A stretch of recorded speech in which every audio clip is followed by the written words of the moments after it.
पास की सामग्री, हमारे आसपास की सामग्री।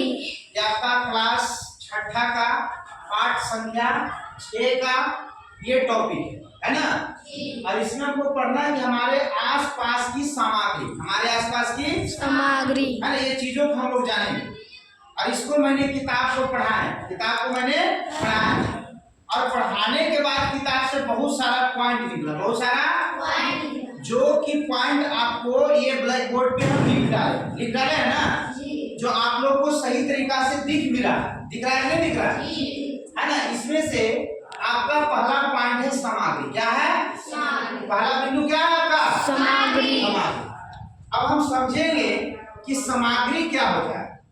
समझेंगे क्या? समझेंगे कि सामग्री क्या होता है।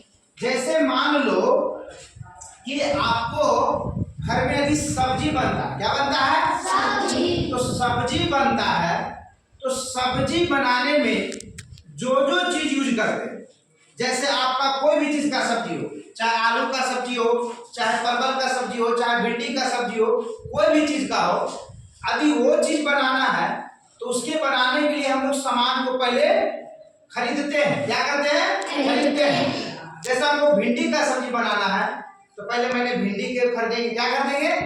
भिंडी को खरीदेंगे। तो भिंडी खरीदा, उसके लिए जो मसाला जो मिला, मसाला बहुत सारा है, वो सब जो मसाला है तो वो सब उसके लिए क्या हो गया? सब्जी के लिए सामग्री। क्या हो गया? सामग्री। जैसे छोटी सी भाषा में और कहे कि मान लो कि तुम जिस बेंच पे बैठे हो, बेंच लोहा का भी हो सकता है और लकड़ी का भी हो सकता है, होगा ना। तो मैंने जो बेंच बना है वो लकड़ी का है। वो क्या चीज का है? क्या खाली लकड़ी रख देने से क्या बेंच बन जाएगा? नहीं बन जाएगा।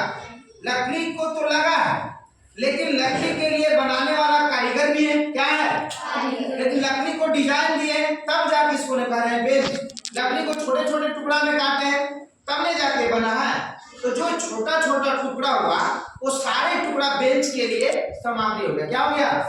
जैसे इसका देख लो पैर, इसका पैर बेंच का क्या हो गया? पैर।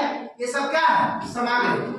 जैसे तुम देख लो कि तुम्हारा जो बॉडी है, बॉडी भी एक सामग्री से बनल है, नहीं बनल है?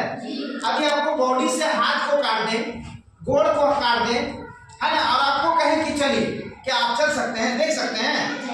नहीं ना। आप कुछ कर सकते हैं? नहीं। तो मेरा बॉडी भी क्या है? सामग्री से बना हुआ। मेरा बॉडी भी क्या बना हुआ? सामग्री से। मतलब जिन चीजों को बनाने के लिए जो छोटी छोटी सामग्री जो वस्तुएं हैं, उसी वस्तुओं को हम लोग क्या कहेंगे? सामग्री। क्या कहेंगे? क्या सामग्री को समझने में कोई दिक्कत, कोई परेशानी है? नहीं। चलिए दूसरी आपका जो बिंदु है, दूसरा जो पॉइंट है आपका नाम है टेराकोटा। क्या नाम है? टेराकोटा। तो मैंने बताया कि मिट्टी भी दो तरीका से है। अगर उसको आग में नहीं पकाते हैं, आग की दृष्टि से देखा जाए तो मिट्टी कितना प्रकार का? 2 प्रकार। आग की दृष्टि से देखा जाए, एक कच्ची मिट्टी है और एक आपका पक्की मिट्टी। तो कच्ची मिट्टी का कोई साइंटिफिक नाम नहीं है, वैज्ञानिक नाम नहीं है, साइंस वाला नाम कोई नहीं है, लेकिन पक्की मिट्टी को साइंस की भाषा में क्या कहता है? टेराकोटा। क्या कहता है? टेराकोटा। क्या इसको समझने में कोई दिक्कत है? चाहे आप कच्चा मिट्टी को से आप कोई भी बर्तन बना दीजिए, उसको आग में तो पकाइएगा, कोयला में पकाइएगा, भट्ठा में पकाइएगा ना, तो उसका जो पका हुआ मिट्टी होगा उसको क्या कहेंगे? टेराकोटा। क्या कहेंगे? चलो अब आ जाते हैं तीसरा जो बिंदु है, आपको आते हैं धातु पे। क्या आते हैं? जैसे धातु कहते हैं उसको कि जिसमें चमक होता है, जिसमें चमक होता है, जिससे कुछ बिजली पार करता है। जैसे मान लीजिए कि यदि आपके जो लगा हुआ है ना, ये तार लगा हुआ है, तार को जब छीलते हैं तो क्या इसमें कुछ निकलता है? निकलता है ना। क्या इसको यदि हम छू लेंगे अभी तो क्या हमको विद्युत लगेगा कि नहीं लगेगा?